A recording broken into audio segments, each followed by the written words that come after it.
Good morning, good afternoon, and good evening.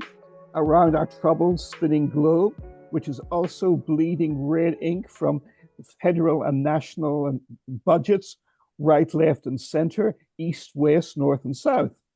The United States especially looks set to break all its deficit spending records in the second year of the second Trump administration. Can we get away with it? Is the situation better than it looks or worse than it looks? What should we be doing next? We have on, I'm very glad to say, an old friend of this show and a very old and dear friend of mine, a former banker with Hill Samuel, one of the most accurate, predictive prognosticators in the performance of the United States economy there is over the past 25 years. And needless to say, he gets precious little thanks for it. But he has warned against one speculative bubble and absurdity after another. That exemplar of the bear market and the sensibility of old-fashioned, cautious, real-world investing in real subjects and topics, financial analyst and columnist Martin Hutchinson. And today our focus is going to be on, as I said, the federal budget, the US federal budget, and where it's going and where it should be going. Martin, where are we and where should we be? Well, good to be on your show. And basically, the federal budget's been running a deficit of close to $2 billion for about 5 years now. I mean, it started doing it during COVID, recovered a bit, and has then got worse again. $2 trillion. I always get my billions and my trillions mixed up. The numbers, there's too many bloody zeros, you lose count. Exactly. And I've had a look recently at the latest trends, which you get monthly in the monthly Treasury statement of sort of what's going on each month, how much they're getting in, how much they're paying out. And the March one was very interesting because it shows that the deficit's down a bit from the previous year. But of course, that's, I suspect, before a lot of the spending on the Iraq war will be recorded. And also the previous year was the last glorious months of the Biden administration. So the money was flowing out in all sorts of unexpected directions during that period.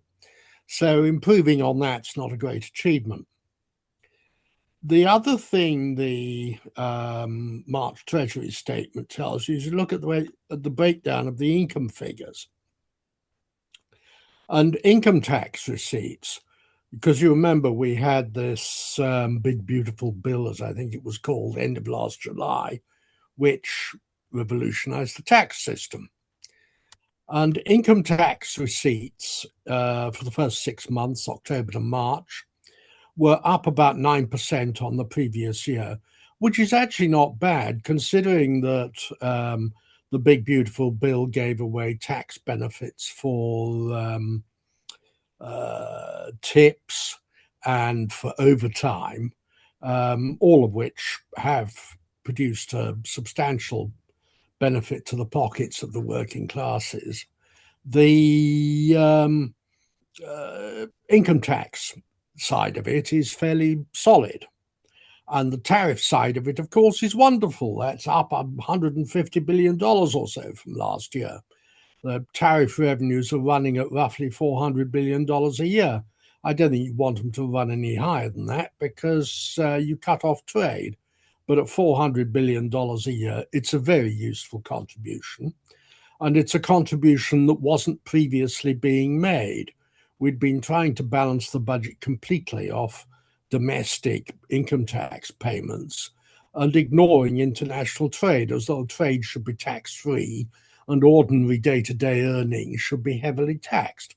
And that's a nonsense. If you're going to have taxes, and you have to in this naughty world, you need to have trade taxes. And so therefore the tariffs are providing a useful $400 billion a year, which is worth having against a deficit of $2 trillion.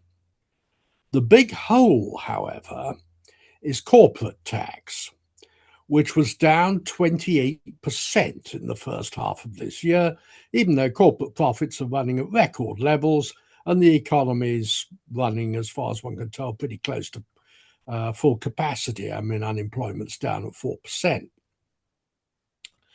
And that's because, at least I assume it's because, you can't tell till smarter economists than me have gone through all the details of the line items, but I believe it's because they gave away full depreciation in the first year of capital spending.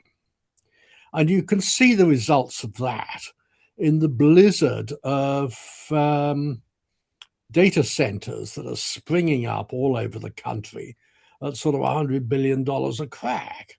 And the corporations are basically able to write off those data centers in the first year, even though they will bring revenue in at least 5 years and hopefully longer than that. And so not having to depreciate data centers and being able to write them off has caused a huge hole in the federal budget. And if you go back a lot further and look at where the budget was 30 years ago, 30 years ago, corporate taxes brought in about 2% of GDP every year. And, that was a fairly steady number.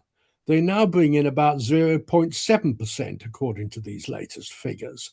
So basically, big corporations mostly, have cut their taxes by 2/3 at the expense of the rest of us. And, yes, they're the guys that do the lobbying in Republican administrations. But the 2017 bill, the Bush tax bills of 01 and 03, and this tax bill all gave huge handouts to corporations. And they've now managed to bring their tax rate down way below where it was in 1996.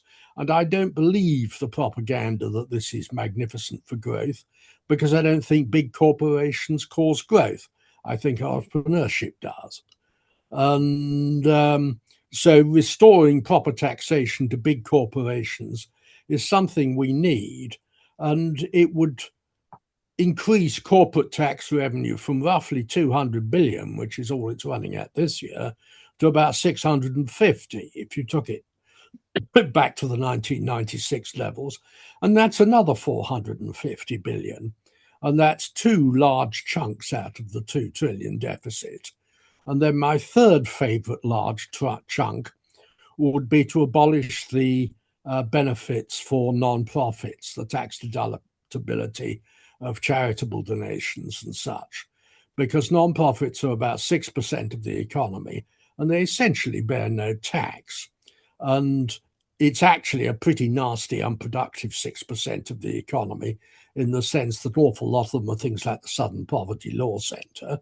And if you remove the tax benefits for that, well, that's roughly 1.5% to 2% of GDP, another 400 billion of tax coming in. So if you increase the tax on corporations and remove the tax benefits of charities, you've solved the budget deficit without cutting everybody's social security, which is what the corporatists want to do. The way you put it is very clear, beautifully clear. But we're dealing with American politicians.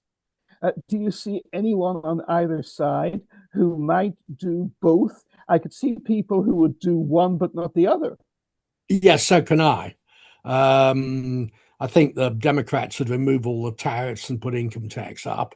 And the Republicans are happy with all the benefits they've given to corporations, because the corporations provide their campaign funds. And, if it's not the corporations themselves, it's the billionaires who've created new corporations, the Elon Musk's, Ken Griffins, and so on, who are admirable people and should pay only moderate taxes.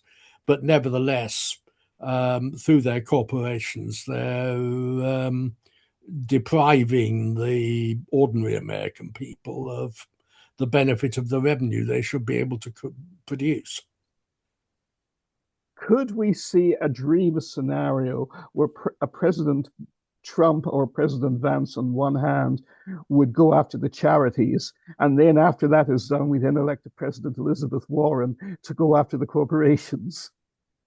Yes, I suppose in a way it wouldn't matter which way round you did that, but you'd need to do it in pretty quick succession so that Elizabeth Warren couldn't spend the money, and therefore you got down to the zero. You'd have to have an Elizabeth Warren who was prevented from spending, and I'm not sure how you'd achieve that. Indeed. But I think that a true populist, I mean, a Trump with the courage of his convictions, maybe Vance, would go after both the corporations and the charities because, they're both benefits to the extremely rich. Is the US economy doing well? I mean, here in Europe, Northern Europe, we've got an unemployment rate of 10%. And people still The think US that economy is doing better than the European economy, but that's not saying much. right. I mean, the Europe. But you said the corporation's doing really well, and the unemployment is down to 4%. Yes, I mean, I think the US economy had hidden weaknesses under Biden because you were only getting the growth from bringing in sort of 2 million extra workforce every year. And Trump's now reversed that.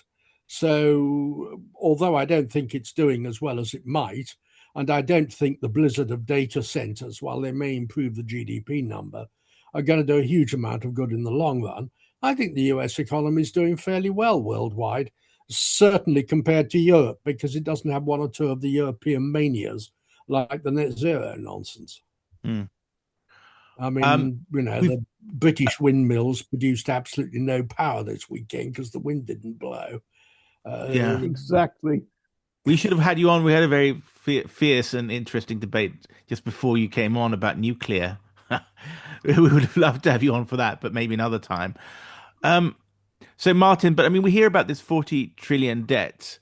So I'm speaking like the average European, because this is not an area of my expertise. So stupid questions. Well, our audience doesn't know much about it either. This 40 trillion debt that we hear so much about, and it's a huge millstone around America's neck. Is it much of a problem, or is America working to reduce it, or are they just going to kick the can down the road? At the moment, they're kicking the can down the road. It's going up by 2 billion every year, or about 3 billion actually. Trillion, you mean? Sorry, trillion. Yeah. This billion trillion business. Yeah. No, I mean, it's going up because they're running huge deficits. They've got to sort the deficit problem out. If they don't sort the deficit problem out, they go bust about 2038. And what I mean by going bust is the debt rises to a level at which they can't raise new financing. And given the amount of new financing they have to raise, I mean, $2 trillion a year in deficit plus rollovers, it's a lot of money. And a buyer's strike would be pretty serious, and a buyer's strike that lasted would be terminal, a default. And I'm not sure I see the current situation lasting beyond about 2038 if they don't do something. And do something means not just cut 100 billion here or 100 billion there off. It means reduce it well below $1 trillion, the deficit. Well, have they got an idea? Wasn't Doge the Elon Musk thing, sleeping under his work table January and February with his super bright, idealistic young computer programs, and then they're all booted out or something because, they were doing their job too well. Yes, no, I think that's more or less accurate. The problem is that at Doge, there's a lot of waste, fraud, etc., in the Medicaid program, particularly also in SNAP, I think is what they call food stamps. And that's not so much ordinary poor people fiddling the system. That's the vast flood of non-documenteds that we've had in the last 5-6 years, all of whom, well, needless to say, they're living in blue cities, and the blue cities aren't auditing properly. And any system whereby the federal government pays 90% and the state governments organize the payout which is the way that Medicaid works and the way that food stamps work, is bound to be ripped off because the state governments have no incentives to maintain control. Right. And, if they think the federal government's a bunch of fascist pigs, they won't maintain control. And if their state governments are permanently Democrat, as we are here in New York, then they're going to think the federal government's fascist pigs when it's Republican. So was Doge getting to grips with that? And that, I mean, what was the political reason why they were kind of booted out? Well, yeah. Well, the bureaucracy didn't like it. The Doge shutting down USAID was very unpopular within the Beltway, even though it was much needed. And Doge also wasn't getting to grips with the real problems and would have caused much bigger headaches if it had. I mean, a Doge that worked would not only get rid of the fraud in spending, of which there's a lot, particularly in the entitlement programs, but it would also work on the income side and do things like restore corporate taxes to their proper level, which is about 3 times where they are now. Oh, I see. All right. Yeah, Martin, I mean. Yes, no, I think I disagree with both of you on the Doge issue. I was watching. I've had many friends and contacts over the years in the federal government in both inessential areas and very essential areas. And the Doge axe that Elon Musk swung was a totally incompetent axe. It did not save any money, and it did not go after the biggest driver of the federal deficit, which is much worse under Trump than it even ever was under Biden. Heaven knows it was bad under Biden. It's much worse under Trump. And that is Pentagon spending, even before the war began in Iran. First of all, President Trump in his second term and Hegseth at the Pentagon boldly boasted, they didn't hide the fact that they were producing the most expensive annual defense budget ever, the first official $1 trillion budget ever. Now, then the figure soared to 1.5 trillion. According to the estimates of my longtime friend, veteran Pentagon analyst on this, Winslow Wheeler, one of the world's leading experts on Pentagon budgetary developments over the past 40 years, we are going in real terms to see a $2.5 trillion budget alone this coming year, which is more than $1.5 trillion higher than it officially was when President Trump entered office. And of course, the international bankers in London, in Shanghai, in Dubai, everywhere in the world can see this. They are bankers. They are good at their jobs. They read the figures. So as Martin says, in general, Trump is not getting a bite on this. But Musk didn't have a clue either. If you look at the way the axings were done, the actual best model for cutting the federal government, and was highly successful at the time, was just under 30 years ago under President Bill Clinton, who was a Democrat. And he was held, there was an uneasy balance between Clinton and the outstanding Speaker of the House at the time, still happily very much with us, Newt Gingrich. And they didn't like each other, they didn't trust each other. And for that very reason, they worked extremely well and creatively together. But Clinton was highly intelligent, highly energetic, veteran governor of a state, a small state, but the principle was there, and a policy wonk to boot. And you find he did significantly reduce the cost and manpower of the federal government, but he did so carefully and incrementally. By contrast, Musk was a buffoon. He got up at MAGA conferences waving hacksaws. They fired scores of thousands of people. RFK, Robert Kennedy, Francis Kennedy Jr., now running Health and Human Services into the ground and deeper than into the ground, is part of this. He fired 40,000 people who he claimed were all useless parasites. What did he know about it? He knew nothing about it. Nothing about it. They tended to act the more experienced people who they needed. And now he's saying, well, we need to hire 12,000 new people. who know their jobs. He's lying through his teeth. He's totally ignorant. If you put him through a polygraph, he passes it with flying colors because he doesn't even know he's lying. You bring in 12,000 new people. They won't know anything from scratch. It'll take them 5 to 10 years to get on top of their jobs and in their career paths, and that's the way it'll go. By and large, you need the more seasoned people. Instead, they fired all the more seasoned people or drove them out of government. And it didn't even save them money because they found that they had so many pensions to pay and there were so many lawsuits being brought against them. It wasn't planned in advance. It was a chaos. This is the myth about Doge. Oh, Musk is a financial genius. He knows what he's doing. I mean, he'll bring private sector efficiencies to the totally crippled socialist public sector. No, he was like Trump. He was a fly-by-night who had a genius for cutting deals with tiny staffs. He had no experience whatsoever of government, no experience of administration. He believed his own cheap lies. It was like Nigel Farage in Britain, who predicted the great economic boom of Britain that would come from Brexit. Well, has there been a great economic boom from Brexit? Duh. Oh no, because Martin, you're disagreeing. So carry on. What we're disagreeing strongly. Yeah, I'm going to disagree with this very strongly. Go ahead. It's not that I've got I don't think the Musk approach was a particularly good one. But Doge did at least remove USAID. And I know USAID for the last 30 years, every single penny of it needed to be removed. It was a dreadful invention because it basically had the incentive to increase wasteful spending on the third world.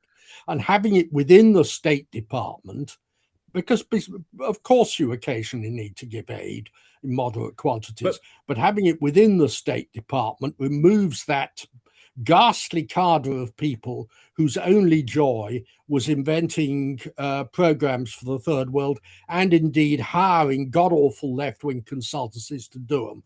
I lived in this world for about 10 years in the 1990s. And I'm sorry, USAID had to go. Martin, just for a second. There, I'm not disagreeing with you. No. I agree with you 100%. I'm going to allow. Well, Martin Hutchinson could carry on. I just want to say about from our European perspective or outside US, is USAID, all these kind of transgender, gay rights, all this political and psychological leftism flowing out of the United States and reshaping our values in Europe. So I'm very glad that it's gone, you know. So am I. We're unanimous on that. Absolutely. A lot of journalists writing this crap. It was basically a kind of psychological and political warfare that used to be Operation Mockingbird. It's now called USAID. Every bloody conference in Moldova or whatever, you know, was USAID. So good. But the rest of it is not good. So, yeah. Anyway, so we agree on that. Yeah. And it was $70 billion. Otherwise, we're talking about these acronyms that no one knows about here in Europe. You know, people don't know what USAID is. So I just wanted to add that the parenthesis. European Union's FAR program, whatever the hell that's now called. Exactly. Well, most people don't know that either. You know, that's the democracy we're living in. Anyway, I don't think we need to go further into that. The rest of it, you're unhappy with. We all agree on USAID, Operation Mockingbird 2.0, if you like. You know. But the rest of it, not so good, or was good. Sorry. Yes, I mean, I think the attempt to cut is a good thing, and I think they are still working on it. I mean, I think J.D. Vance's commission looking at fraud in the system is very important, and it's not something Musk could have done. So I think that's producing results. At least it's producing indictments. And to the extent you produce indictments, you reduce costs. They've also reduced the number of US government employees substantially, which I'm very happy about. I've said to various people that I will only be happy with a Republican administration when tumbleweed is blowing through the streets of McLean, Virginia. And we're not at that stage yet. Bravo. Why is that significant? Asking here from Europe, why is that famous, that area? It's the headquarters of the CIA, for one thing. Oh, yeah. But it's also where all the really rich bureaucrats live. Marty's old stomping ground of Montgomery County is where they lived 50 years ago, but they've Yes, sort of that's moved true. to Virginia because it has lower state taxes. Absolutely. And McLean, Virginia is their rich bureaucrats and rich lobbyists, of course, even more so in McLean, Virginia. Right. I see. So tumbleweed is what that place needs. Good. All right. We used to live sort of on the edge of it in Vienna, Virginia, and we hated it, which is why we now live in Poughkeepsie, which nobody can find on a map. Everyone's heard of it for some reason.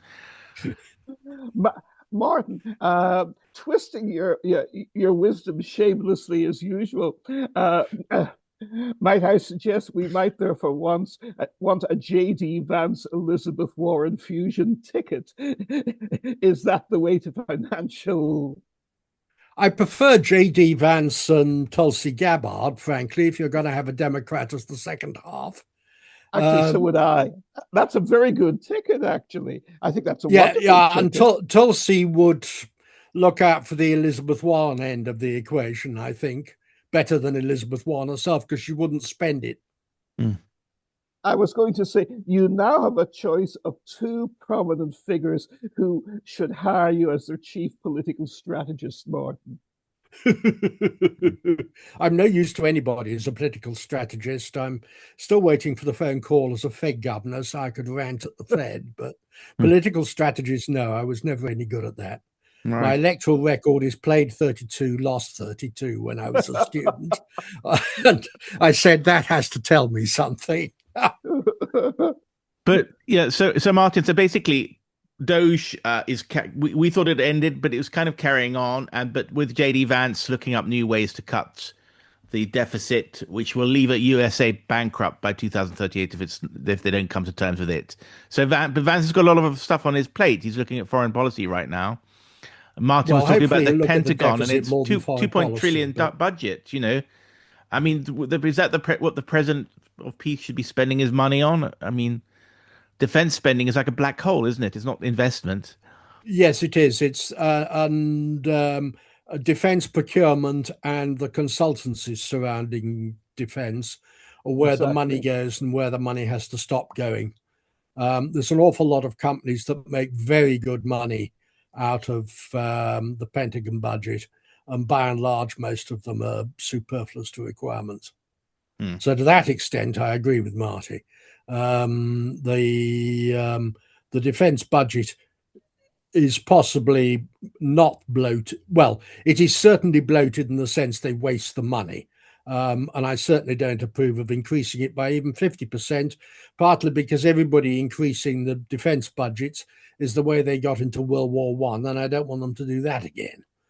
So is Trump serious about that, or is it just posturing and his usual deal making? What's the word? Gamble type. What's the word for a chess move that you do? Gambit. I mean, was he serious about it? Was there support in Congress for this? Was it 2 trillion?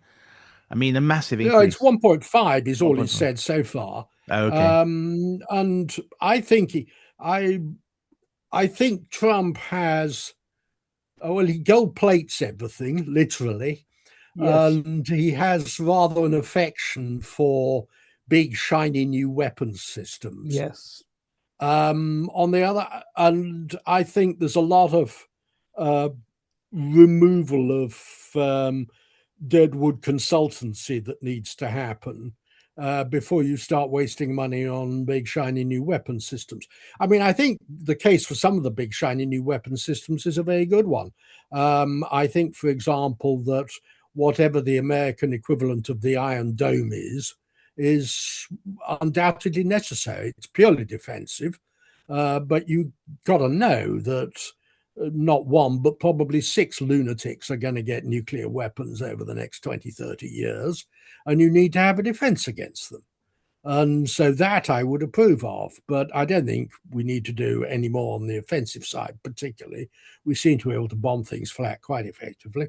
And as I say, I think the real money goes in the consultancies and the procurement. There are companies like Boeing that only exist because of defense contracting, and in my view, they probably shouldn't. They've bought back all their capital, so that the company now is a pyramid balanced on nothing. And, I think on the whole, that should probably be allowed to go bust. And I suspect there's a lot of other companies like that are big because they do defense contracting and the profit margins are too high.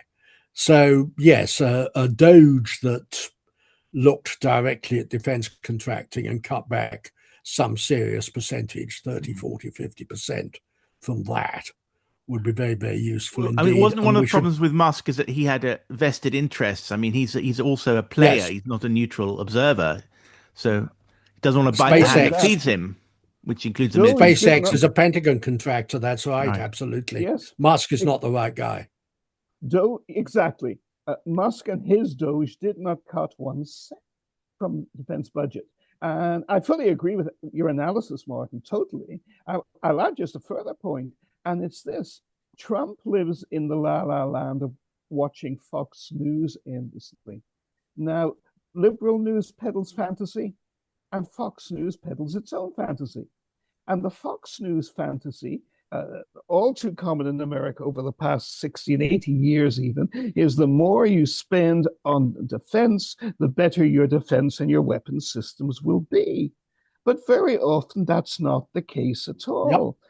Exactly. The most successful aircraft, like the A-10, which the Air Force has repeatedly tried to scrap, but Congress has rightly protected again and again. The Army loves the A-10 for ground support for its troops. The Air Force hates it because simply it's not aesthetic. It's ugly. And it takes it has a much better track record on ground support than the miserable F-35, which is lousy at everything it tries to do. The F-35, as you know, Martin, repeats the old Robert McNamara fantasy, a nice cheap plane that can do everything, which flies in the face of aeronautics, common sense, design, and physics. You have to have special designs for different programs and projects, and once you have a good one, then you find it'll work in other areas as well, and that's where you save money. But instead we do it the wrong way around.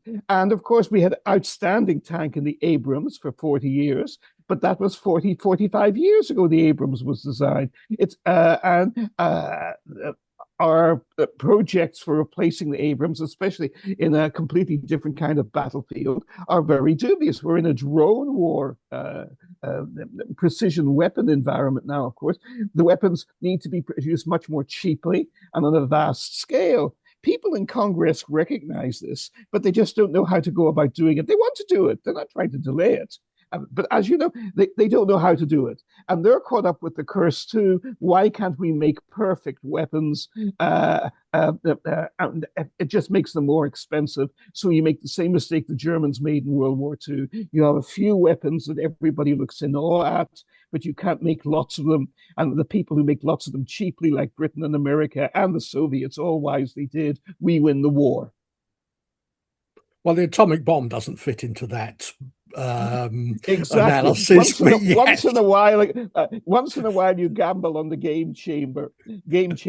But by the time the bomb came along, Germany was already gone. Yes, yes, and the Japanese didn't have much to look forward to.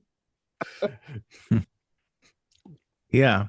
But yeah, I mean, I agree with your analysis. I mean, to the extent I know a damn thing about defense procurement, but I think it should be done more cheaply, and I think it should be done with an eye to not setting off an arms race, which I think is much more important than people realize. Because I do object to a foreign policy that throws America's weight around internationally. I think, dare I say it, I think the Iran thing was a mistake. And, you can argue any individual case, and I can see the case for the Iran thing. But in general, America should have lots of defense, but not use it much. But here in Europe, we're seeing the Germans rearming, and they'll be done by the year 39. Of course, the year 39, there've been a lot of memes about the Germans are ready for war in 39, like last time. And I made a lot of money off Rheinmetall shares, so I'm not entirely anti-German rearmament. I bought them here, at the beginning yes. of the Ukraine crisis and approximately quadrupled my money, and I sold too early. They've doubled again since then, but I don't care. I'd like to I'd like to see 400%, them I'll tanks take it. running on biofuels or solar powered. Exactly. Would you, Martin? Would you recommend that as an investment? What, the Rheinmetall? Not now. No, it's No, too tanks expensive. running But on biofuels. Biofuels for no, tanks. no, anything where the motive power is ideologically and not market driven, you're going to waste a huge amount of money, as the Europeans have on their solar and wind power things, and they still haven't done much nuclear. Oh, well, I would have loved to have you on. You've got to watch our show. Gentlemen, we're running out here of time. You've got to come on again soon, Martin, and just suggest a topic. And I think we'll end there. And Martin, whatever it is, delighted run to. with it. Exactly.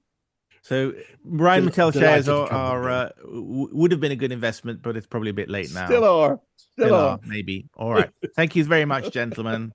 Goodbye. Thank you. Bye-bye.